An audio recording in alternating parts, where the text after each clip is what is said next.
ترکیه به غذای ترکیه نساخته. آقا ما رفتیم دکتر رو پیدا کردیم. خدا سرسده واقعیت گوش کن. دیدیم یه دکتر واسه سیگار میکشه. یکی وسط مطلب داره سیگار میکشه. گفتم دکتر، گفت یس. گفتم یو دکتر؟ گفت یس. گفتم یو اسموکینگ؟ گفت یو وان. گفتم نو. ما شکمون معذرت میخوام گیر کردیم مدرسه. گفت نو پرابلم. شما تو اتاق برو. ما یه چیز داریم به نام میکنوس. گفتیم اوکی میکنوس دیگه چیه؟ ما رو خوابوند و معذرت میخوام ما دیگه مجبور شدیم که شلوارمون رو دریم که آقا میکنوس رو استفاده کنه. تلفنش زنگ زد یادش رفت. یارو تو کار بسازه بفروش هم بود. یارو رفت تو اتاق بعدی. من بدبخت اونجا دلا شدم، پنجره باز، یه میلم وسط پای بنده است به نام میکنوس.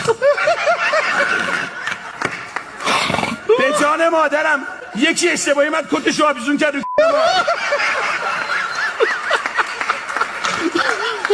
بکن جالباسیه. دکتر داشت مساله میفروخت و آجرها رو معامله میکرد. این برنامه به جای 2 دقیقه 7 دقیقه اونجا بود. دکتر من گفت I am so sorry little problem. گفتم what problem؟ گفت now you need میکنوس. میکنوس یعنی راه میندازه، میکنوس یعنی جلوش میگیره.